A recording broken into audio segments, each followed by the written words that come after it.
Olá, seja bem-vindo ao Panorâmica. Esta semana falamos sobre feminismo. Afinal, que contornos é que os movimentos pela igualdade de direitos entre homens e mulheres estão a assumir na sociedade? Para nos falar sobre esta questão, convidamos uma investigadora que se tem dedicado ao estudo sobre as mulheres. É um caso ímpar de ativismo e reflexão teórica em Portugal. Faz parte da UMAR, a União de Mulheres Alternativa e Resposta, desde a sua fundação. Manuela Tavares é a convidada do Panorâmica de hoje. Manuela, bem-vinda. E muito obrigada pelo convite. O que é o feminismo para si? O feminismo é um movimento de pensamento e de ação que procura afirmar a igualdade na sociedade, a igualdade entre homens e mulheres, para que a sociedade possa ser mais equilibrada. Por isso eu costumo dizer que mulheres e homens só têm a ganhar com os feminismos, não é? Porque muitas vezes identifica-se os feminismos apenas como uma luta das mulheres pelos seus direitos humanos e colocam-se os homens um bocadinho de lado. Claro que há alguns homens que nós temos mesmo colocado de lado, agressores, que vitimizam as mulheres, que as assassinam, não é? Como nós sabemos, por violência doméstica. Mas nós procuramos sempre que este debate atinja homens e mulheres e que eles entendam que só têm a ganhar também com o pensamento feminista. Daí dizermos que existem homens feministas também. E desde sempre se identificou com o feminismo? Eu penso que na minha matriz de ativismo sempre lidei muito com mulheres. Mesmo no período a seguir ao 25 de Abril, na alfabetização que fiz, estive numa comissão de moradores que tinha também muitas mulheres, no local onde ainda resido, que é o Pragal, em Almada, e essa raiz de ativismo com muitas mulheres levou-me a entender quais eram os seus principais problemas. Inclusive, quando uma mulher chegava a uma aula de alfabetização e me dizia: eu tive que deixar tudo muito arranjadinho em casa, porque senão, quando chegar, o meu homem vai refilar. Isto depois do 25 de Abril, não é? Portanto, como é que as questões do privado não tinham sido assumidas com o 25 de Abril, apesar dos movimentos sociais, apesar da grande participação das mulheres, mas a única reivindicação que nós encontrávamos nas manifestações da época era salário igual para trabalho igual. As questões do privado, as questões da violência contra as mulheres, a própria despenalização do aborto, são temas que só vêm à superfície, que só vêm para a agenda política bem mais tarde.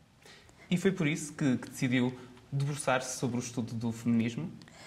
Sim, eu tinha uma certa curiosidade, porque os estudos existentes até à época diziam que não tinha existido movimento feminista em Portugal. E para mim era uma contradição, porque as mulheres estavam lá, participavam, então porquê é que não tinha existido movimento feminista? E foi o aprofundamento desta questão, não é, que me levou a entrar no mestrado e depois no doutoramento e vir a investigar sempre com uma grande componente de ativismo à mistura. Isso para mim era fundamental, porque o feminismo também não pode existir ação sem reflexão. E a reflexão também se tem que basear na própria ação, não é? Esta relação dialética é fundamental em qualquer movimento feminista. Mas acha que existe ainda algum certo conservadorismo ou algumas dúvidas sobre aquilo que é o feminismo? Há muitas dúvidas, não é? O feminismo sempre foi um termo mal amado, não é? Portanto, mesmo a seguir ao 25 de Abril, dizer que era feminista era considerada como uma pessoa à parte. Uma mulher que era feminista tinha que ser lésbica, mesmo à força, mesmo que não fosse, não é? E não tinha mal nenhum nesse aspecto, não é? Eu, quando vou às aulas falar sobre estas questões com os alunos e as alunas, acabo sempre por dizer: olha, eu sou feminista, mas sou casada, não sei o quê, tive uma filha, explico logo tudo, que é para não julgarem, porque o que era fundamental era retirar o feminismo do gueto, não é? Esta ideia guetizada, que é só para algumas mulheres, e não estender a toda a sociedade esta questão. E o que é que pensa das pessoas que dizem, por exemplo, muitas vezes, não sou feminista, mas defendo os direitos das mulheres? Há muitas mulheres que ainda dizem isso, mas cada vez menos. Mulheres e homens, acredito. Mulheres e homens, sim. Mas a mim o que me preocupa mais são as mulheres que dizem isso. Porque essas ainda têm alguns estereótipos em torno do termo feminismo, não é? Que as feministas eram as que queimavam sutiãs, etc, etc. Portanto, nos Estados Unidos é provável que algumas tenham queimado sutiãs e não venham mal ao mundo por esse facto. Tudo tem uma justificação, tudo tem um enquadramento histórico e social. Mas o certo é que esse estereótipo de algo guetizado, eu não me quero colar àquela palavra, porque se me colar não sou bem vista, isso ainda existe. Mas menos do que há uns anos atrás, e isso houve avanços. Deu o exemplo dos Estados Unidos, não é? Sim. Mas muito recentemente nós temos assistido a vários casos, sobretudo relacionados com escândalos de abusos sexuais, muito recentemente sobre as figuras de Hollywood. De que forma é que o contexto internacional tem contribuído para alterar a posição da mulher na sociedade?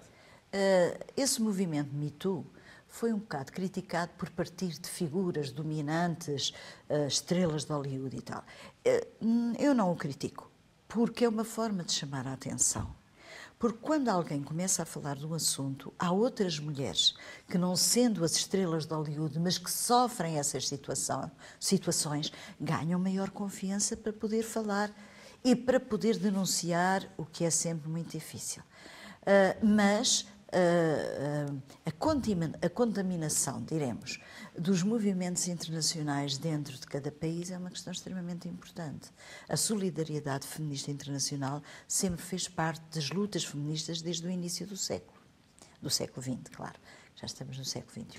E acredito aqui que os meios de comunicação social podem, de alguma forma, assumir uma função também para mudar um pouco a imagem e a posição da mulher na sociedade? Tem essa função? Eu acho que é fundamental, não é?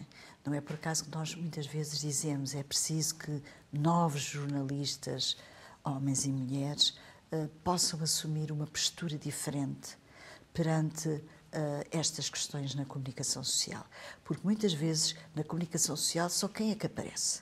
Quando há notícias da morte de uma mulher, não é? Quando aparecem algumas mulheres mais destacadas pela sua beleza, que enfim, são extremamente atrativas, não é? Nesse aspecto. E podem ter imensas competências, mas é assim que as veem daquela forma, não é? Mas porquê é que o papel da mulher é retratado dessa forma, sempre como um papel doméstico e sempre abaixo do homem? Porquê é que isso acontece? Há justificação? Há séculos de história que mostram que as mulheres sempre foram subordinadas numa sociedade muito masculinizada e onde a hegemonia do poder é um poder masculino. E esse poder masculino acaba por menosprezar as competências das mulheres, que são muitas, o seu papel na sociedade esse rastro histórico, não é, desta opressão das mulheres prolonga-se até aos nossos dias, apesar de nós pensarmos que isso não seria possível numa sociedade moderna como a nossa, que todos esses resquícios ainda existissem, mas existem, infelizmente. Nós estamos numa sociedade moderna, como disse, mas que diferenças encontra entre as feministas da sua geração e as mais novas, as de agora? Há diferenças. Os feminismos dos anos 60 e 70 foram fundamentais para criar algumas rupturas. A denúncia da violência contra as mulheres, por exemplo, as questões do direito ao corpo, do direito à contracepção e ao aborto, etc. Foram fundamentais para quebrar determinada forma de pensar da sociedade. Aliás, elas tinham uma palavra de ordem muito interessante que era assim: eu sou mãe se eu quiser e quando eu quiser. E tinha o grande lema que era: o pessoal é político. Aquilo que se passa nas nossas casas, com a violência, com uma série de discriminações, isso é político, não pode ficar dentro das próprias casas. Ora bem, hoje as feministas da atualidade retomam estas temáticas e até as avançam. E avançam mostrando que as discriminações são discriminações que atingem mulheres de diversos setores sociais, não só de classes sociais, mas de raça, etnia, orientação sexual, e procuram também que esta sociedade que está tão formatada em torno deste binómio homem-mulher, em que os papéis estão muito divididos entre o que é ser homem e o que é ser mulher, procuram que este binómio, esta dicotomia, deixe de existir. Não é? As atuais lutas LGBT pela identidade de género, etc., são lutas que mostram que as pessoas não têm que ficar divididas entre ser homem ou ser mulher, não é? Podem existir pessoas que em determinadas situações da sua vida se identificam mais com o sexo, noutras situações se identificam mais com outro sexo, não é? Mostrando que não só o género é uma construção social em torno do sexo, mas que o próprio sexo é ele próprio uma construção social. E o debate sobre todas essas questões e mais algumas que têm sido realizados, tem servido de alguma forma para fazer a diferença? Eu penso que, na atualidade, em especial jovens na academia, procuram entrar nestes debates. Não só em torno do ativismo que desenvolvem, mas procurar aprofundar teoricamente tudo isto. E isto necessariamente irá ter consequências, não é? Como eu disse, os feminismos, e repare, eu falo no plural, porque existem várias correntes dos feminismos, portanto, os feminismos acabam por nunca estar satisfeitos com o status quo, ou seja, mesmo em termos teóricos, nós não podemos dizer que estacionamos nas ideias. Eu gosto muito de uma filósofa francesa, a Françoise Collin, que diz que o feminismo caracteriza-se pelo facto de nunca estar satisfeito com aquilo que se considera adquirido, ou seja, conseguir colocar em causa questões que já tinham sido adquiridas. E é isto que dá vitalidade ao pensamento feminista, senão ele também já tinha acabado. Portanto, o movimento feminista nunca está satisfeito com aquilo que tem adquirido, como disse. Numa frase, se conseguir, o que é que ainda é preciso fazer?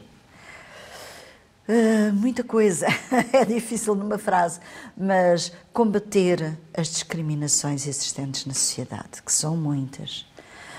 As discriminações de género, as discriminações de raça, as discriminações em função da orientação sexual, porque isto tudo se relaciona com as questões dos feminismos, não é? Nós hoje não podemos continuar a ter a ideia de um feminismo branco, não é? Em que todas as mulheres eram iguais e todas tinham os mesmos problemas. Existem questões comuns, mas existem depois muitas diferenças, mas essas diferenças também contribuem para o enriquecimento do próprio feminismo. Noela, muito obrigada por ter estado connosco. Quanto a ti, não percas o próximo Panorâmica. Eu fico à tua espera. Até lá.